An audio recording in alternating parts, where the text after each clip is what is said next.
Good afternoon, everyone. Happy Monday. As you all know, the Secretary earlier today rolled out the 2024 Trafficking on Persons Report.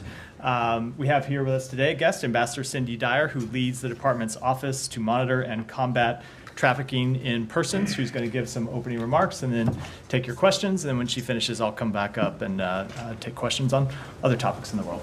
Ambassador. Thank you, sir.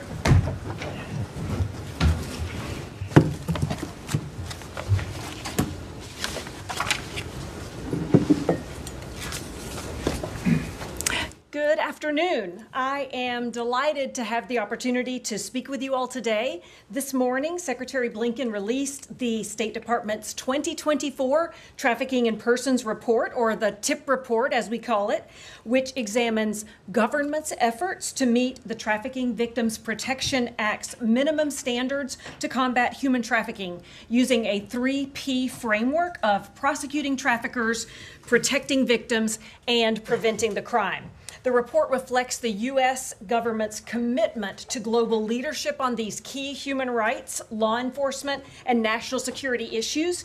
It remains our principal diplomatic and diagnostic tool to guide our engagement with foreign governments on human trafficking.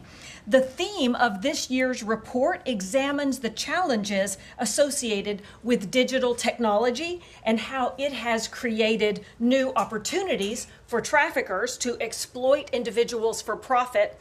It also focuses on how technology can be used by the global anti-trafficking community in prevention and mitigation strategies to counter nefarious actors in this space.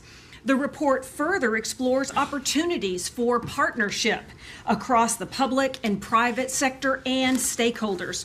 I would like to especially thank the Human Trafficking Expert Consultant Network for their ongoing contributions to the TIP report and for sharing their expertise. For the last 3 years, they have provided content and feedback throughout the process of drafting the introduction to the report. Beyond digital technology, this year's report highlights themes including balancing prosecution, prevention, and victim protection priorities in the criminal justice system, the intersection between forced marriage and human trafficking, and forced labor in Cuba's labor export program. We also highlight key human trafficking issues in the Western Hemisphere to describe shared issues in the region and help focus the anti-trafficking efforts of governments and other stakeholders. Unprecedented irregular migration affects many Western Hemisphere countries, including the United States. We encourage governments to prevent trafficking and prioritize screening among migrants who often assume debts to pay migrant smugglers and are then vulnerable to trafficking when they are unable to repay the money. This year's report assessed 188 countries and territories, including the United States. Upgrades as well as tier maintenances are based on governments' increasing efforts that have delivered concrete positive results, while downgrades represent decreasing efforts, often including systemic gaps caused by lack of training of key officials, weak victim identification and referral procedures, and gaps in comprehensive services, all of which impede critical prosecution and protection efforts. Unfortunately, some governments are part of the problem. This year, the Secretary determined 13 countries exhibited a policy or pattern of trafficking. Belarus rejoined this list, and Sudan was newly added to the list, while several other governments, including Cuba, the PRC, and Russia, remained on the list from previous years. The 2024 TIP report also documented several emerging global trends. For example, forced labor in online scam operations continued to grow, with scam centers previously located mostly in Southeast Asia, emerging also in South America, Europe, South Asia, the Middle East, and Africa. With hundreds of thousands of trafficking victims from now more than 60 countries. Another troubling trend highlighted in this year's report is the coercive or fraudulent recruitment of fighters for Russia's full-scale invasion of Ukraine. Russian authorities, middlemen, private military companies, or Russian-affiliated forces reportedly used coercion, deception, and in some cases, force in the recruitment of foreign nationals, particularly Central and South Asian migrants, as well as citizens from Cuba and Syria to fight in Russia's war of aggression against Ukraine. To end on a more positive note, though, global law enforcement and victim identification data demonstrates that many governments are making improvements to their anti-trafficking response. Overall, law enforcement and victim identification data increased across the 2024 TIP report. Total prosecutions and convictions were up overall, and victim identification reached the highest level ever. For the third consecutive year, there was notable progress to combat labor trafficking, with labor trafficking convictions and victim identifications substantially increasing from last year to reach their highest levels ever. I am so grateful to our colleagues at embassies around the world and throughout the department who worked diligently to gather data and analyze trafficking trends and efforts. This truly is a joint collaborative effort and one that I feel has real impact on people's lives around the world. I look forward to your questions. All right, Matt.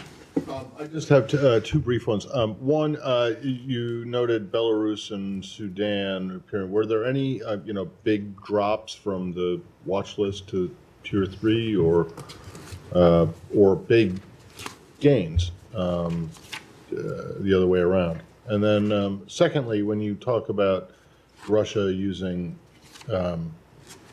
suspect recruiting tactics to get people to go to Ukraine, you said you used the word reportedly. Whose reports are those? Are they yours or are they NGOs? I'm going to answer in reverse order, sir. Thank you very much. So with regard to Russia's reports, our TIP report is based on a very broad release of information. We accept information directly from governments themselves. That in this case could be governments, Russia could give it, or countries who have had individuals leaving their countries to go fight. So we receive it from governments, we receive it from international organizations, we receive it from NGOs and civil society members, and then we also receive it from media reports. And so we don't base our information just on one source, we have it based on multiple sources, and we actually work all year long to collect this information so that that information can even grow and improve throughout the year. In answer to your second question, with regard to notable... That was my first question. Oh, the first question. Thank you, sir. In answer to the question about notable upgrades and downgrades, I think I'll mention just a couple. There were 3 upgrades to Tier 1. Now, it's important to note that Tier 1 is our highest tier, but even Tier 1 countries do have improvements that they still need to make. And our narratives very clearly point out the areas where increased progress is made. But there were 3 upgrades to Tier 1. One was the Republic of Korea, one was Poland, and one was Suriname. I'll call out Suriname in particular because, as you may know, this is the 20-year anniversary of our Trafficking in Persons Heroes program. We have 10 Trafficking in Persons Heroes here to participate. They were honored at a ceremony this morning with Secretary Blinken, and they're participating in an IVLP, and one of our heroes is from Suriname. And that was one of the countries that was upgraded to Tier 1. With regard to the downgrades, we had a few sort of notable downgrades. You had wisely mentioned we had 5 upgrades from Tier 3, which is also good because Tier 3 is our lowest tier, but we did have upgrades from there, which is great. We had 17 countries downgraded from Tier 2 to Tier 2 watch list. Each of those is noted. And then we have 19 countries and territories that are remaining on Tier 3, which, of course, as you know, is the lowest ranking and subject to sanctions, non-humanitarian, non-trade-related sanctions. Okay, so no country got taken down from the watch list to tier 3. There were a couple of countries. The government of Brunei was moved down to tier 3, and Sudan was subject to a double downgrade. They went from tier 2 all the way down to tier 3, skipping tier 2 watch list because we assessed a policy or pattern of trafficking in the government of Sudan as it pertained to the recruitment of child soldiers. And so that was the result of their double downgrade. Thank you. Yeah, thank you. I have a couple of questions about Vietnam. Vietnam has been upgraded 2 years in a row from tier 3 to the watch list and now to tier 2. A lot of NGOs, advocacy groups working on Vietnam would challenge, the assessment of the department on this. Particularly, there was a report that came out on Thursday last week by Project 88, which cited Vietnamese official government documents, basically appearing to show that the Vietnamese government was trying to manipulate the process in its responses to TIP and withholding information on certain cases. Now, I guess they've said they've given this information to the State Department to review. Have you looked at it? Does that influence the way that you think about that ranking? Yes, sir. We acknowledge those concerns. We were aware of those concerns that were raised by that NGO. And I think that the ultimate decision to upgrade that country, Vietnam was a country that could not stay on tier 2 watch list. So it had to go to tier 2 or go down to tier 3. Those are the two options given the TVPA mandate. With this in mind, we look at not only the documents and the information that the government gives us, but we do look at, to your question, the information that we receive from NGOs. We look at information received from civil society organizations, survivors groups. We have a very broad range of sourcing. And we are looking, importantly, not just at one of the P's, not just protection or not just prevention, not just prosecution, but we are mandated by the TVPA to look at it as a whole. And we use, honestly, our staff in DC and the staff at Post work on this all year round. It's not something we're scrambling to do just at that last minute. We gather it all, and we then try to make an objective assessment across all of the 3 Ps. In the case of Vietnam, we determined that it was more appropriate for them to go to the tier 2. And I think some of the reasons that we determined that was, one of it was from increasing investigations, prosecutions, and convictions for suspected trafficking crimes, but we also had an increased number of identification and assistance provided to victims. So that is covering both the prosecution section as well as the protection section. We also had noted that this is a place where there have been a lot of the online scam compounds, which we have spoken about, and there was a repatriation and assisting of more than 4,000 potential victims from those online scam compounds in the neighboring countries. And after consulting with NGOs and international organizations, they advised us that there was also significant amendments made to the Trafficking in Persons Law, which was revised in 2011.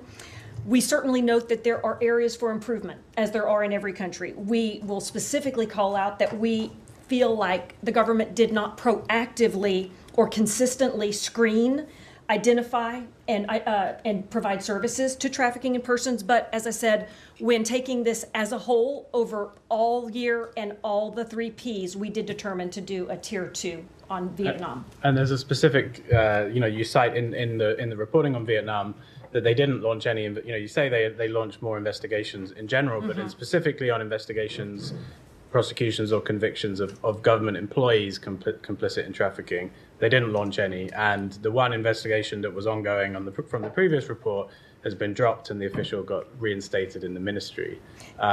Yes, that seems like a pretty big concern that a government is not investigating its own officials who are accused of being complicit in trafficking. Complicity is a big concern, and in fact, specifically as it pertains to complicity, one of the specific areas for improvement that we mentioned in this year's SHIP report was that they did not report any investigations, prosecutions, or convictions of government employees complicit in human trafficking crimes, and concerningly, authorities closed an investigation into a diplomat without having proper criminal sanctions held against them.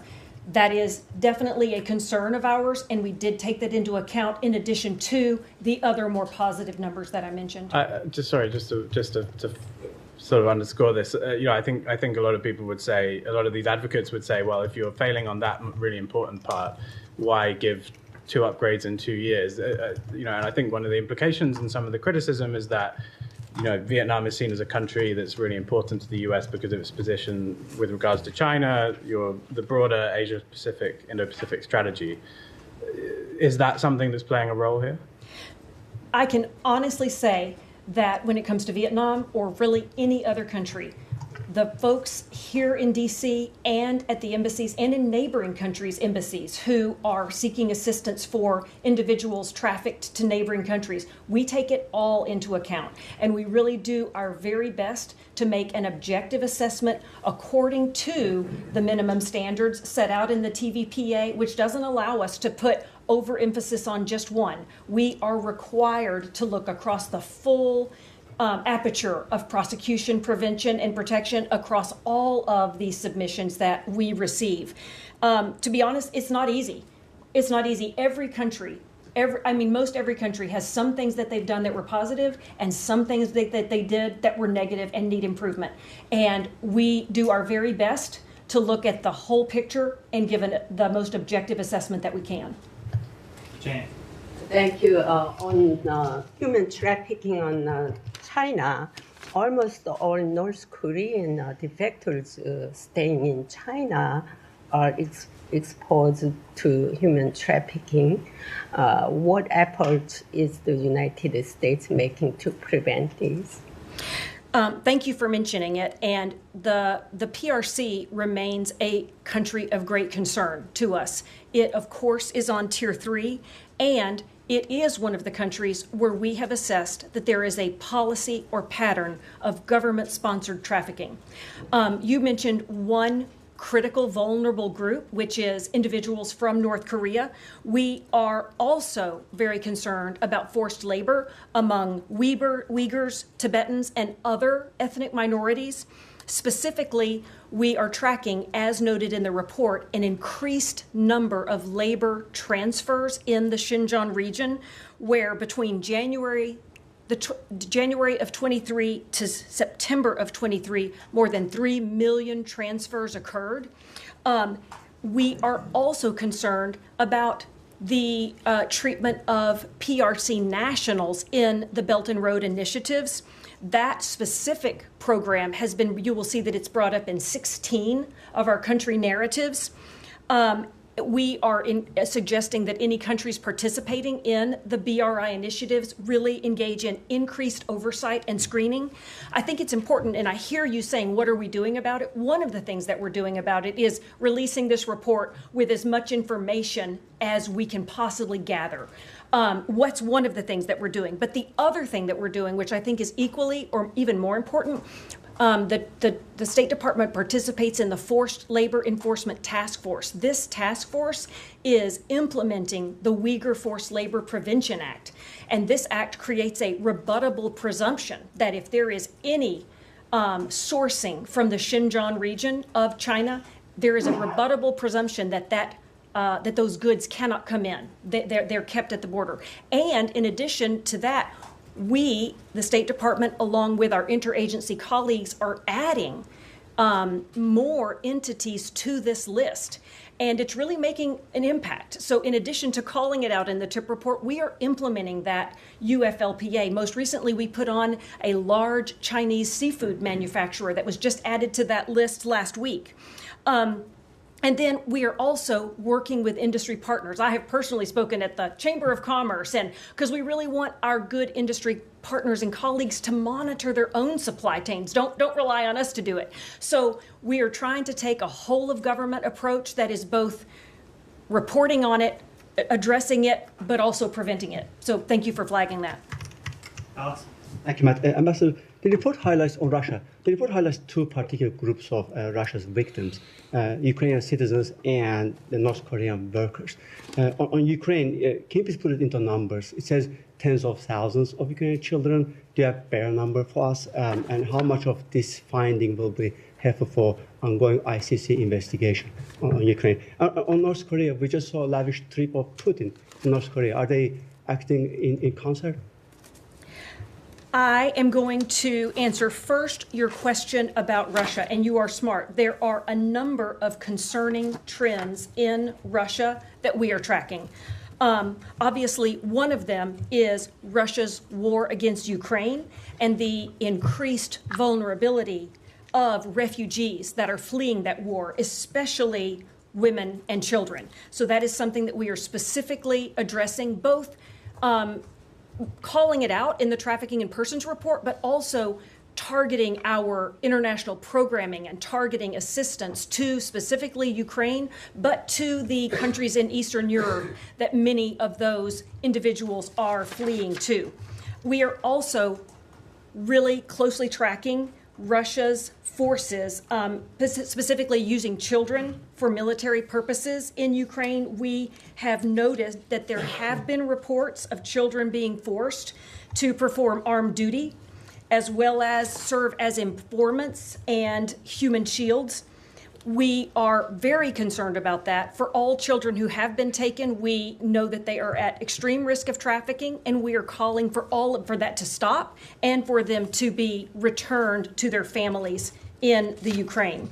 And third, you did mention, and one thing that we had flagged is Russia's war on Ukraine and the use of foreign fighters. Reports do indicate that Russian authorities, middlemen, private military companies, and Russian-affiliated forces are using coercion and deception and potentially force to recruit foreign nationals. We know that many countries have actually stopped visas so that their foreign nationals can't even go to Russia because of this specific concern.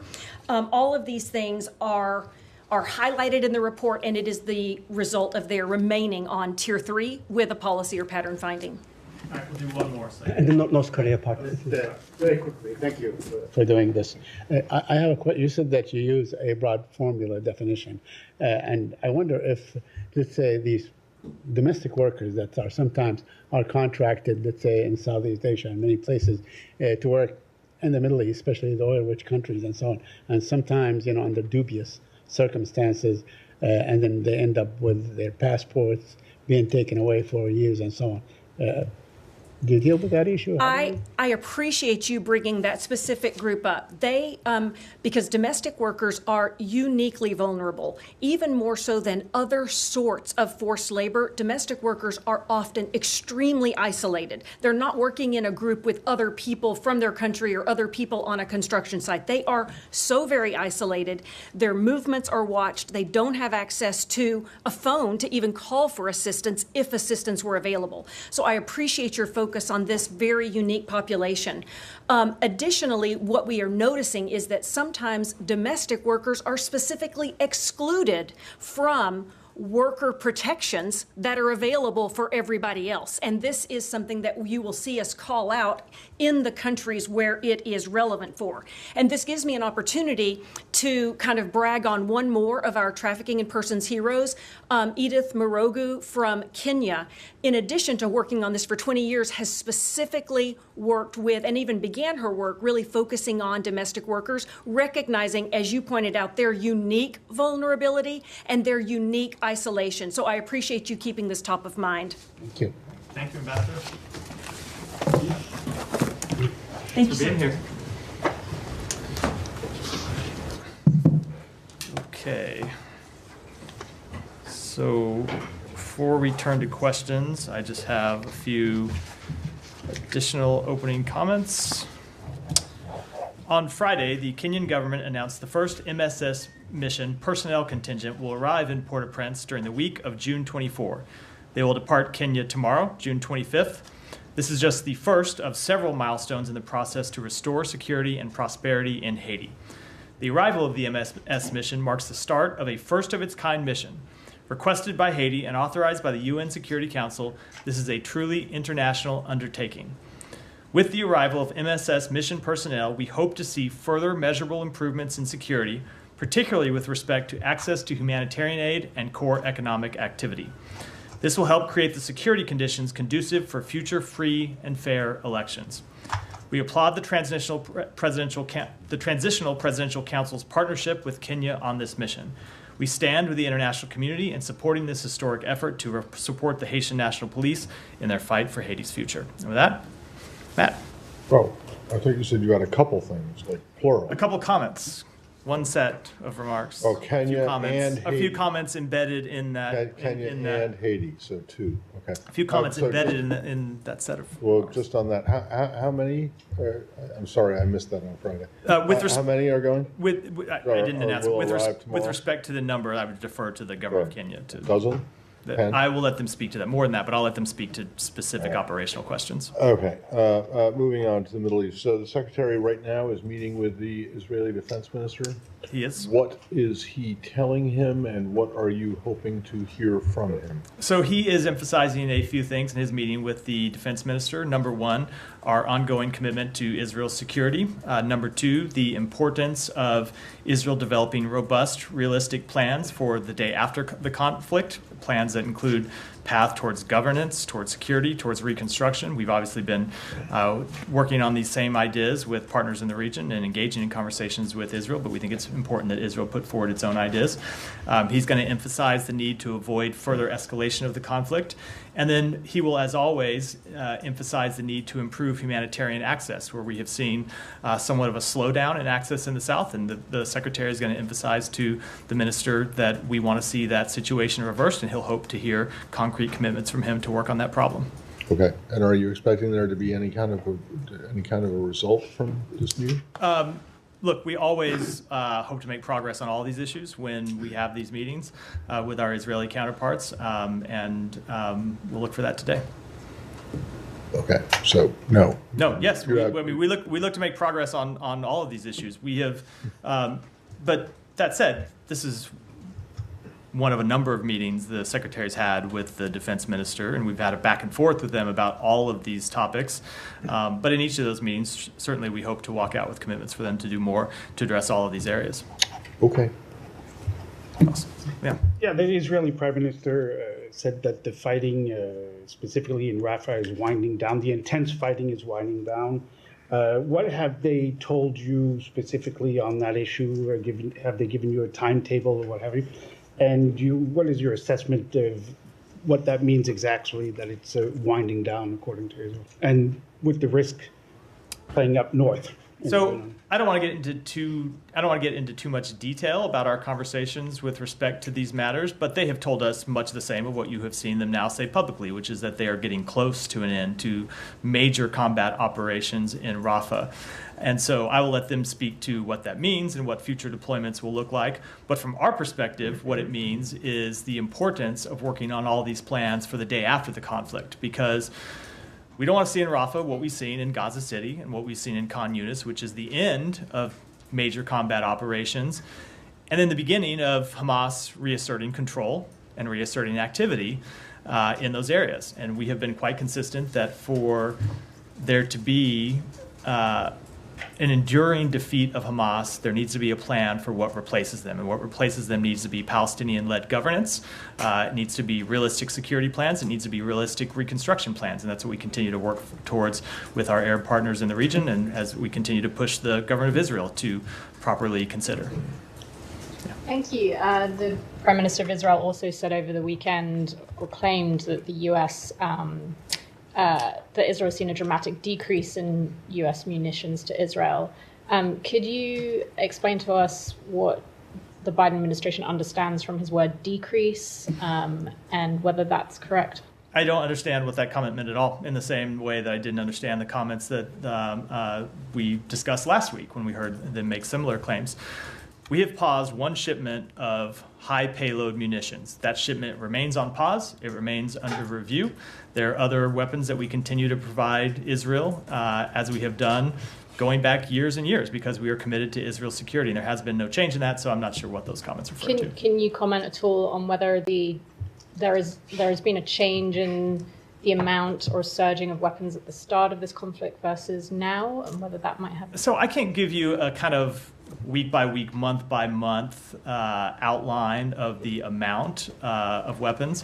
There are weapons commitments that we have made to the government of Israel going back years. We've talked about this some before, about how there are times when they order from us, pay the United States for, let's say just for example, 20,000 of a particular munition, and they take delivery when they make the order of 5,000, and there remain 15,000, and they come back to us and ask for more. Obviously, they were making intense requests at the beginning of the conflict, and we were fulfilling those requests. They continue to make requests, and we continue to fulfill those requests. So I can't tell you whether they are lower today than they were in October. It may be either because they have requested less or they've run up against headroom. I can't give you that kind of sort of graphic description, but overall, the programs have not changed. We continue to meet the requests that they have made to us. We continue to meet our statutory obligation to ensure that Israel remains a qualitative military edge over other countries in the region, and that will continue to be our policy because our commitment to Israel's security is ironclad. Do you have a specific response in Gaza?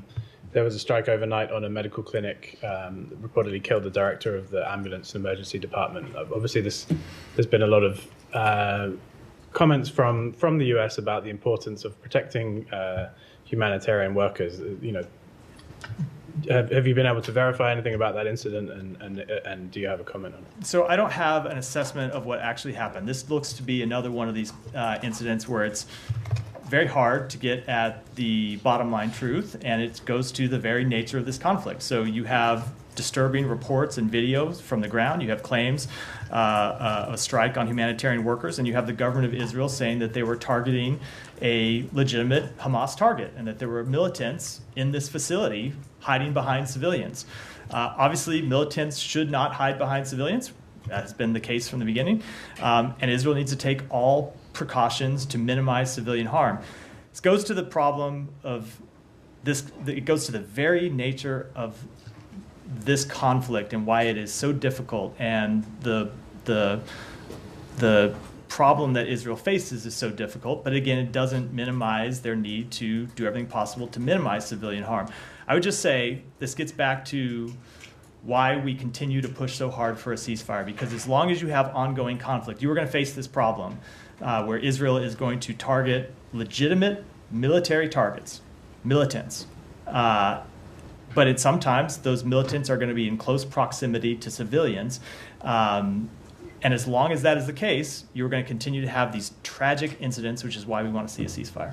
Just specifically on the Defense Minister Gallant, he's talked about in some of his public comments a phase C in the conflict. Is there a joint understanding of what that means? What is phase C? I will let him speak to what he meant by that. Obviously, we talked to them about what their military operations look like, and we talked to them about when they transition from one phase to the other, and how they hope to get to a point where they're not in major combat operations, where they hope to get to a place in Rafah where they are in the north and where they are in Khan Yunis, where you don't have brigades actively on the ground engaged in day-to-day combat. But in terms of what they mean by that, I think it's appropriate for them to speak to. There has been some comments from Israeli officials talking about, over a long period, but talking about the future security arrangements in Gaza.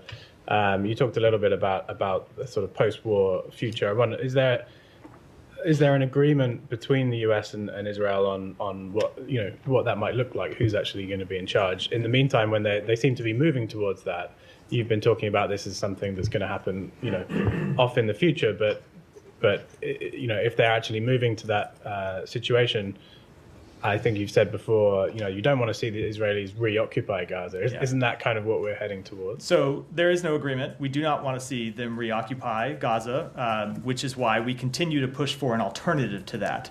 And you've heard the Secretary say this, that absent a plan for security in Gaza after the conflict and absent a political path forward, you will end up with one of two things. One is Israeli occupation, or two is this state of anarchy where Hamas can reassert control. And neither of those are acceptable to us. We don't think either of those are in Israel's interests, obviously, either, which is why we continue to work on plans for an alternative proposal. Following up on that specifically, Netanyahu said over the weekend that there's the possibility that Israel would need to establish temporary military control over civilian life in Gaza. Is that something that the U.S. would temporarily support? We oppose military control. Look, they have temporary military control now, but we want to see that end. We want to see it transition to a different security environment and ultimately transition to a reunified Gaza and the West Bank. Now, you're not going to get there overnight. There has to be a transition plan. There has to be a path to get there. What that looks like and when a different authority can take control are all things that we need to work out with our partners in the region and ultimately with the government of Israel. Do you think he's talking about this for a limited amount of time, or do you think he's trying to talk about this for an extended amount of time? I wouldn't want to speculate. Okay, and then he also made comments that after this intense phase of the conflict in Gaza concludes in the near term here, Israel will continue mowing the lawn in Gaza. Does the U.S. know exactly what Israel means by continuing to mow the lawn? And do you support that if there's no ceasefire in place? So I don't know what he means exactly by that, but I think it probably means continued military engagement in Gaza. And for us, that's just a recipe for continued conflict, continued instability, and continued insecurity for Israel. It is obviously extremely harmful to the people of Gaza, who want to be able to rebuild their lives and rebuild their homes and want to be able to chart a different future. But we think continued military action in Gaza just makes Israel weaker. It makes it harder to achieve a resolution in the north. It adds to instability in the West Bank. It makes it harder for Israel to normalize relations with its neighbors. And so that's why we will continue to put forward what we believe is an alternative path that actually helps Israel's security, not one that weakens it. And then just last question. You've obviously expressed U.S. concerns that Israel hasn't been fully focused on the day after conversations. Is that changing at all? Do you think Israel is taking any more seriously those conversations, given that they are planning to wrap up these intense operations? Do those conversations look a little bit different now? They are a little bit more, I shouldn't say a little bit, they are somewhat more focused on it now. I think just by nature of the fact that they, by their own admission, are nearing the end of major military operations. So by nature, you have to look at what is going to come next. We want them to engage seriously on that. We want them to engage seriously with us on it. We want them to engage seriously with Arab countries in the region about it, because we do think there are ways to rebuild Gaza, to provide security for Gaza, to provide Palestinian-led governance in Gaza that ultimately will not just realize the aspirations of the Palestinian people, but will strengthen Israel's security. And so it's very much in their interest to engage in these conversations in good faith, and we will encourage them to do so. Sorry, I had one more. I forgot. Okay. There are these reports of increased looting and gangs in Gaza, and I wonder who the United States thinks the onus is on to try and drive that down. I mean, is it the IDF that should be creating more law and order? Is there a body that can do that? Like, how do you tackle that problem? So that is an incredibly difficult question, obviously, because it goes to the heart of what comes next. Who provides security for the people of Gaza who just want to go about their daily lives? Mm-hmm. And right now, in the places where Israel has conducted military operations but no longer is there on the ground, you do see this anarchy, and you see Hamas in some cases reasserting control, which is obviously something that is incredibly dangerous for Israel. It's incredibly dangerous for the Palestinian people. Just look at the ramifications of the war that Hamas launched on October 7th. They've been, no one has suffered more than the Palestinian people from that decision.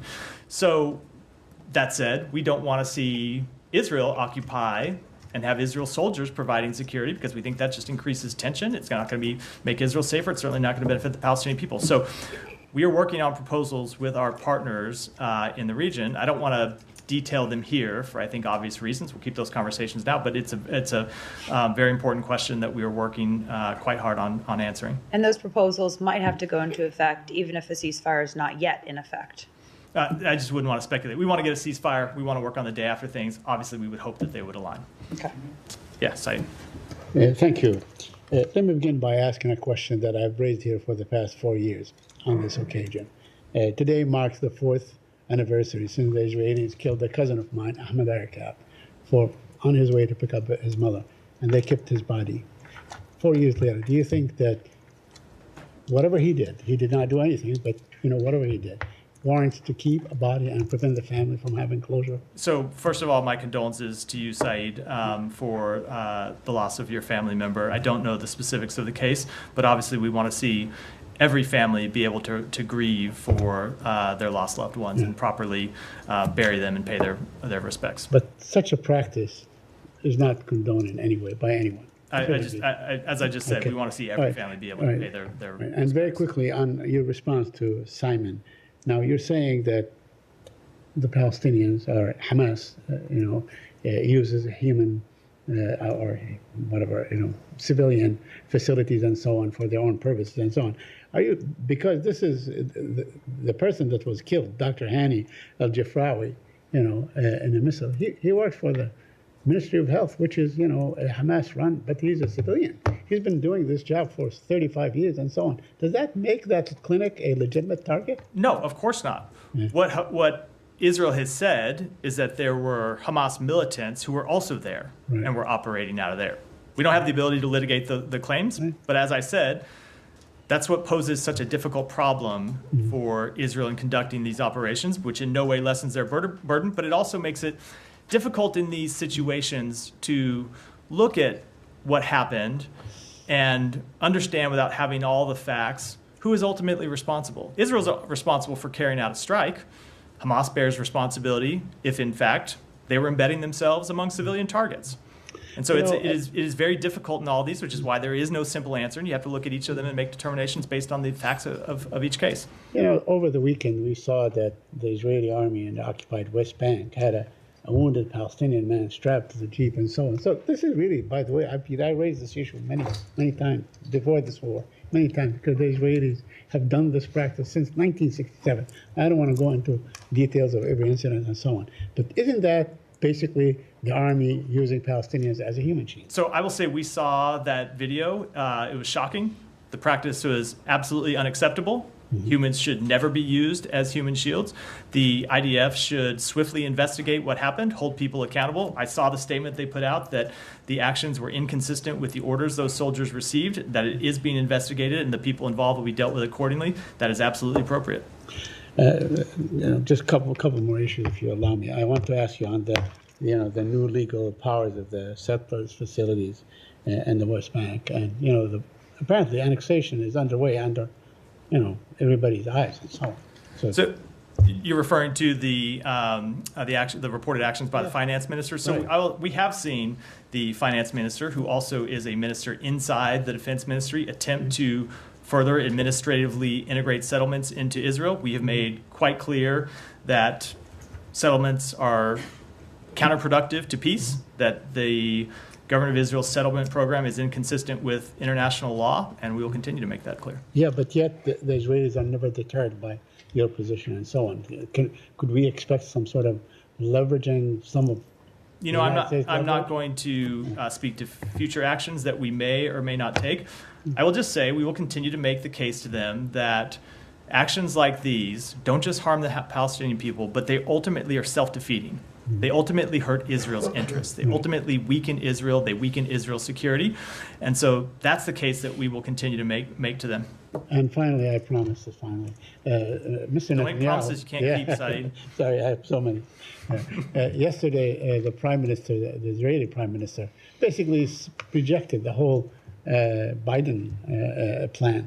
And he said, okay, we want to exchange some of the hostages for few prisoners, and that's it. That's the end of it. So do you still think that the ball is in Hamas's court, not in Israel's court? So I saw the comments the Prime Minister made yesterday, and then I saw the statement his office put out clarifying that they wanted to secure the release of all hostages, and then I saw the further statement the Prime Minister said today where he made clear he supports the proposal that Israel put on the table and the president laid out. So I will just say, I think all of us that speak publicly at times make mistakes and misspeak, and when we do so, we have an obligation to come clarify, and we're glad he did. Yeah, thank you, Matt. I have a couple of questions too. First, will the U.S. support Israel in case of a full-scale war breaks with Hezbollah? So we don't want to see further escalation. We don't want to see a full-scale war with Hezbollah. We think there ought to be a diplomatic resolution to the conflict across the Israel-Lebanon border that is keeping tens of thousands of families on each side of the border from returning to their homes. And so what we will continue to press to the government of Israel is that we don't want to see further escalation.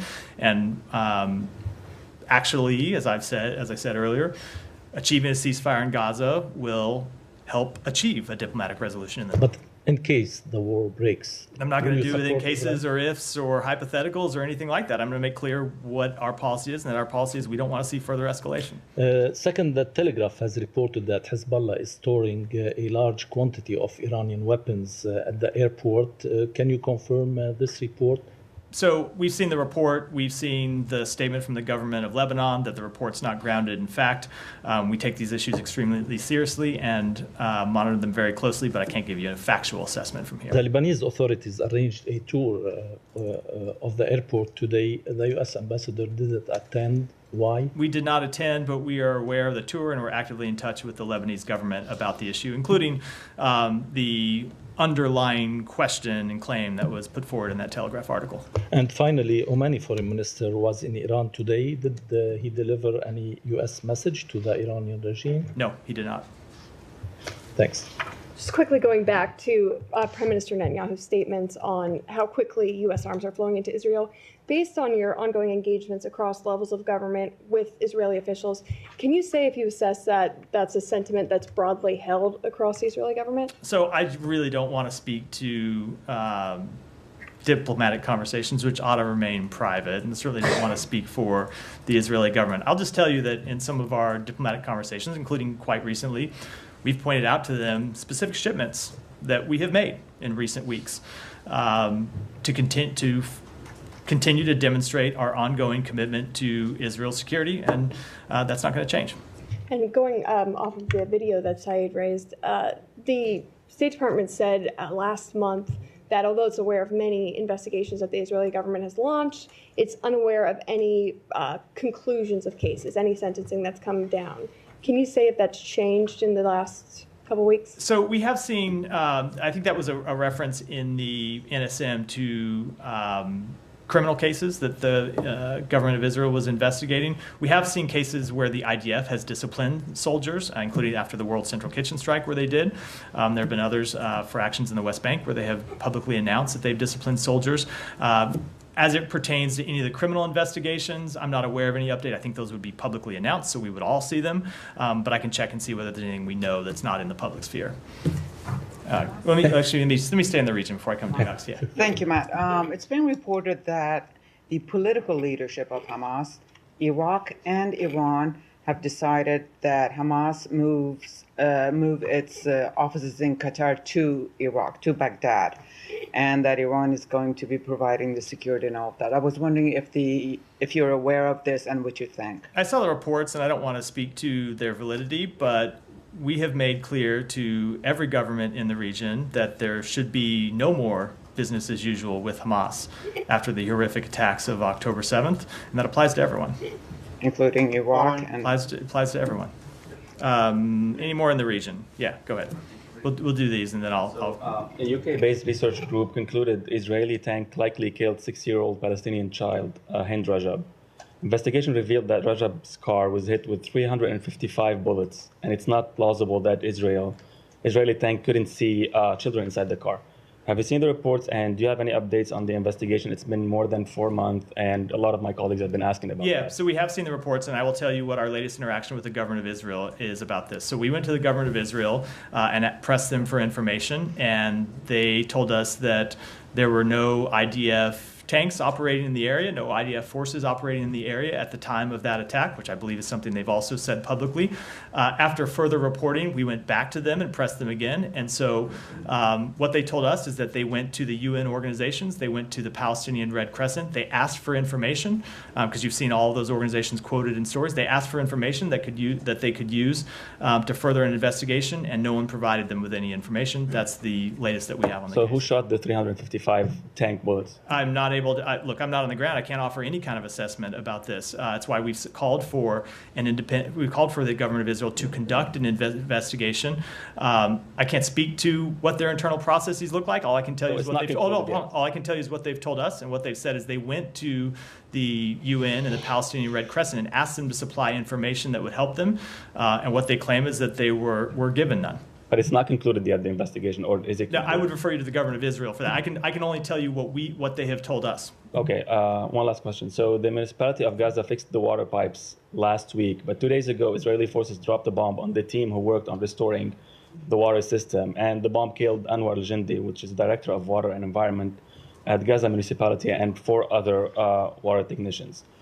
I know you're going to tell me that maybe there were Hamas people next to them embedded, but isn't this excuse like, is it still valid after 8 months of, and like hundreds and hundreds of healthcare have died because of that? So I can't tell you anything about this specific strike because I don't have any details about this specific strike. But as I said earlier, the underlying challenge of this war hasn't changed, and it's going to continue to be there as long as you have this difficult urban environment where Hamas does operate as human shields. And I don't think that's How can we verify this? Hold on, I don't think that's a controversial assessment. There have been reports going back before October 7th. We talked about them in this briefing. There was a report from the Washington Post several years ago about Hamas firing from mosques.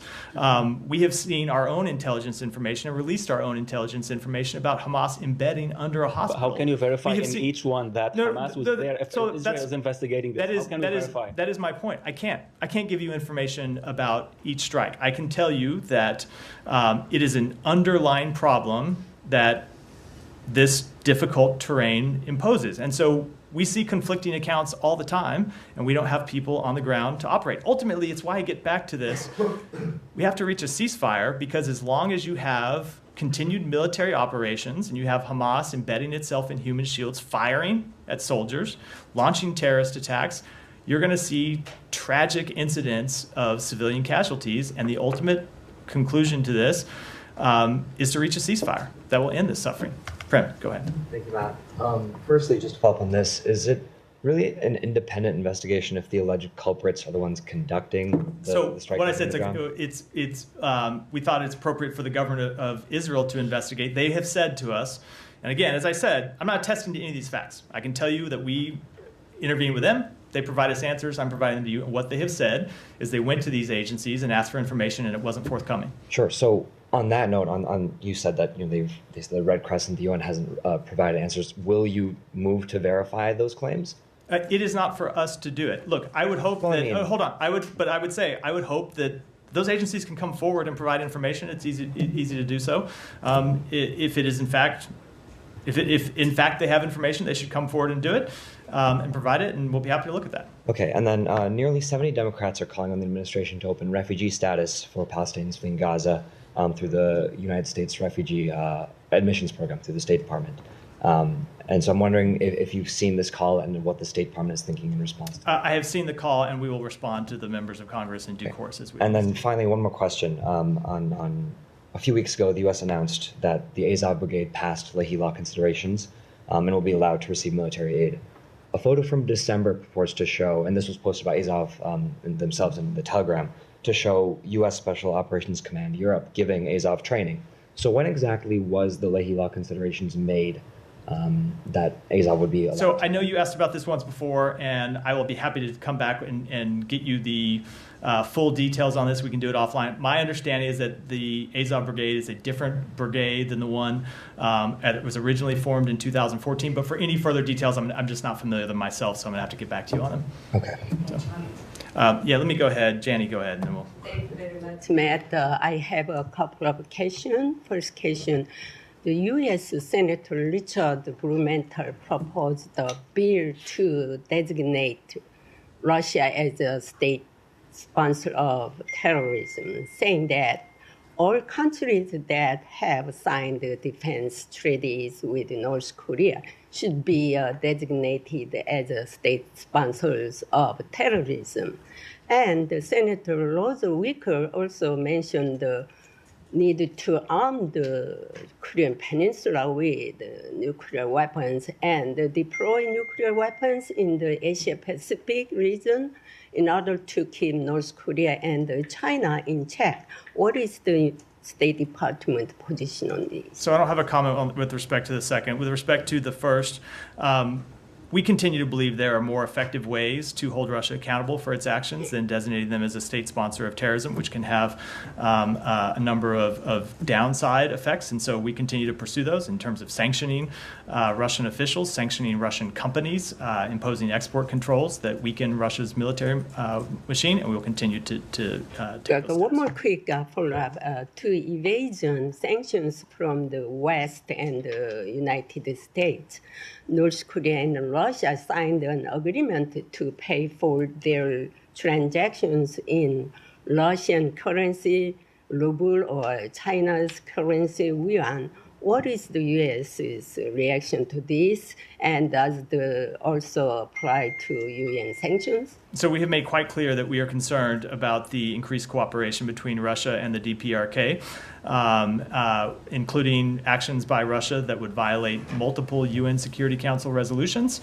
And we'll continue to make that clear and continue to work with our allies in the region to respond. Matt, sorry, Yeah. talk about state sponsor of terrorism the designation downsides. What can you explain what those downsides are as it relates to actually North Korea and Cuba? I can't speak to as it relates to North Korea and Cuba, but we've had this in the other context. Okay, but there are downsides. There are downsides that would Russia, limit the provision to of humanitarian aid and other. How much humanitarian aid are you providing to Russia? I don't believe the United States is providing any, but we've seen that it makes it difficult for relief workers and aid workers. And let me just in some contexts, if there's a natural disaster, it can make it difficult for relief aid workers and aid workers to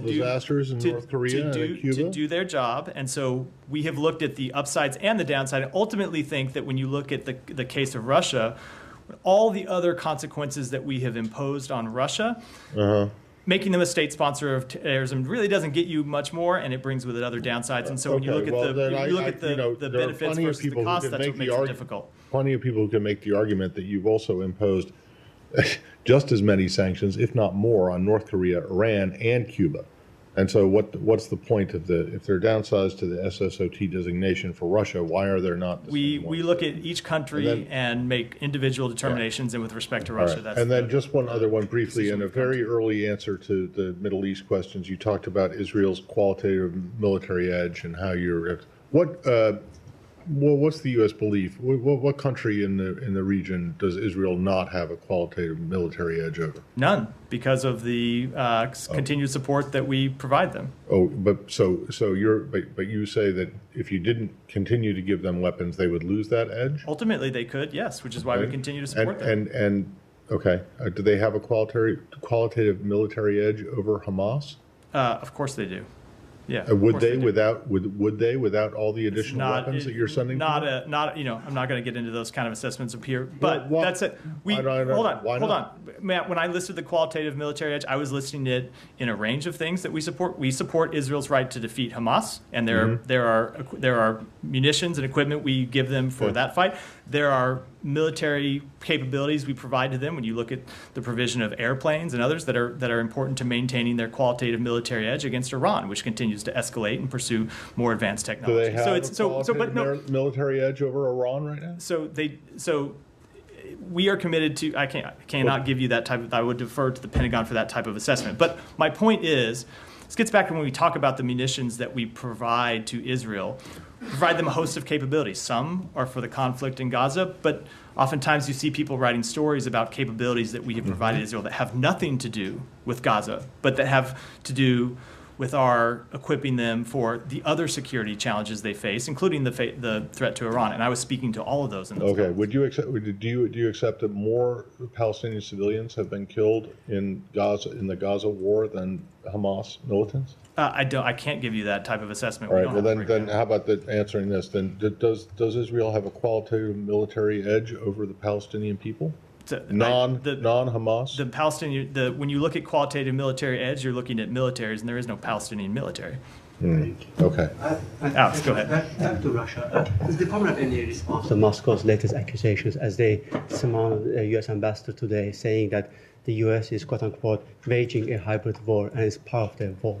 So I've seen the comments from the government of Moscow. I think they pertain to the reported strike in Crimea. I will just tell you what the ambassador said when she met with the Russian Foreign Ministry, and that is, of course, that we lament any civilian loss of life in this war. We provide weapons to Ukraine so it can defend its sovereign territory against armed aggression.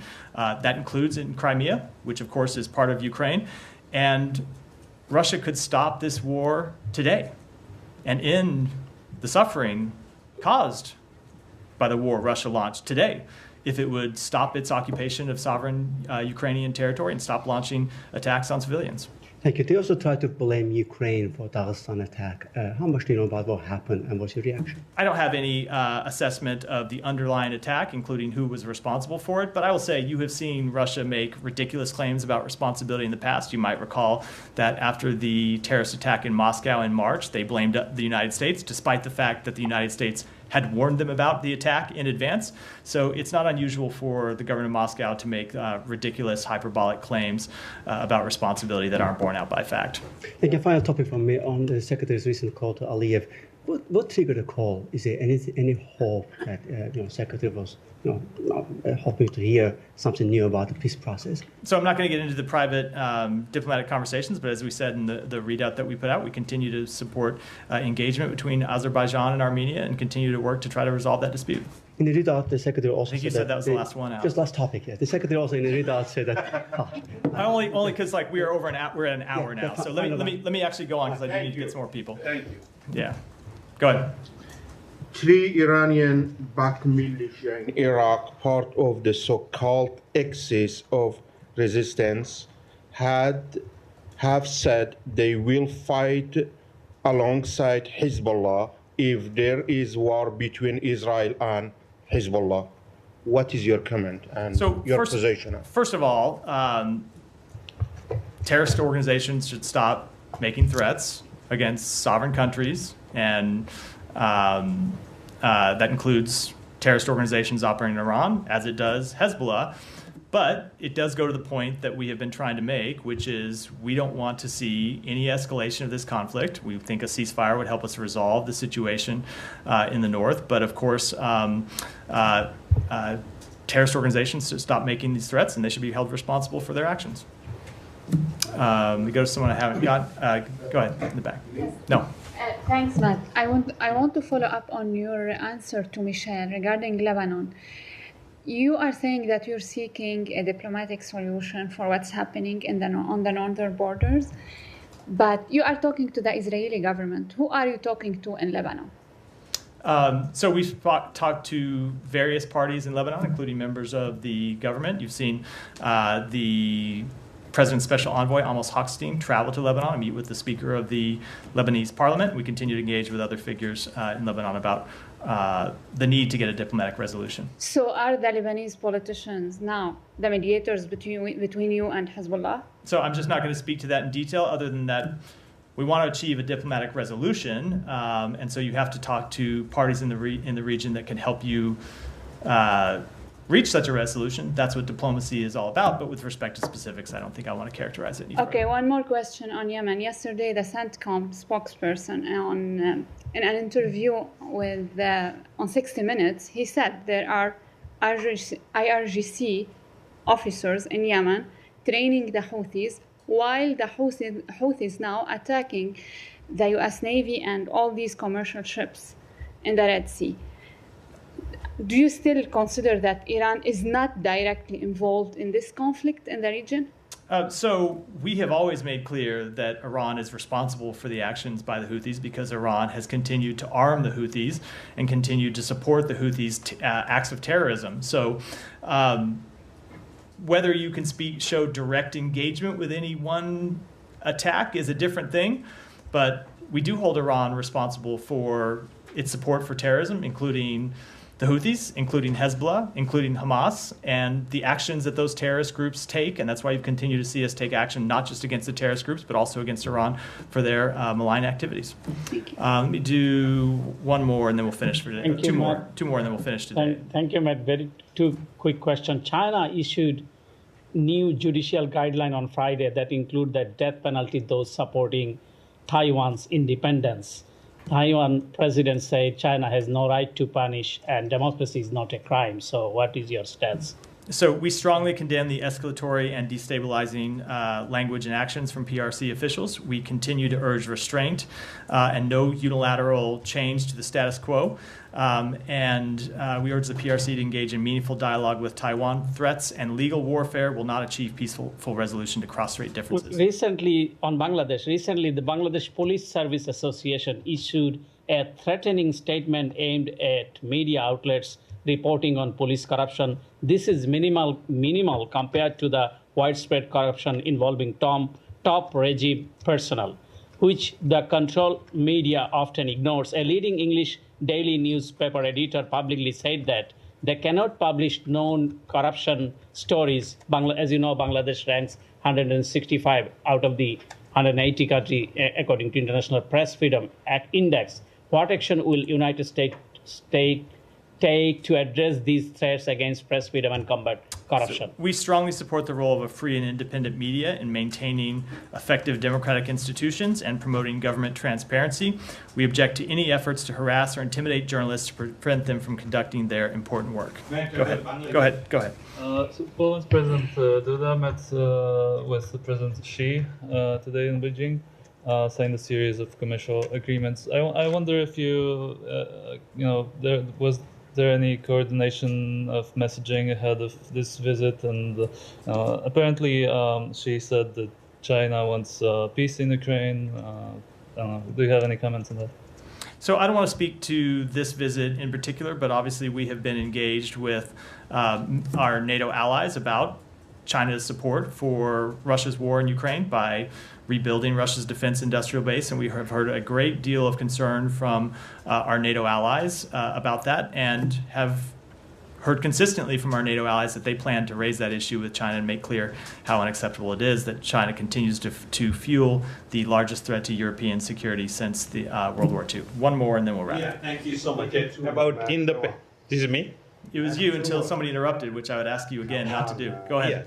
Yeah. Thank you. It's about India-Bangladesh renewed commitment to free, inclusive Indo-Pacific region. The joint statement issued after the meeting between Prime Minister Narendra Modi and Bangladesh Prime Minister Sheikh Hasina during her state visit to India, reaffirming both countries' commitment to a free, open, inclusive, secure, and rules-based Indo-Pacific region, recognizing their partnership contribution to regional peace, security, and stability. Does this commitment mirror U.S. interest in promoting a similar vision for the Indo-Pacific region? So I don't want to speak to that specific commitment because I haven't read the statement or engaged with my colleagues here, but obviously we do support peace and stability in the Indo-Pacific region. That has been a hallmark of our engagement in that region. With that, I'm going to wrap for today because we are well over an hour. Thank you, everyone. Thank you. Ask me a question. Come on, one Big Mac.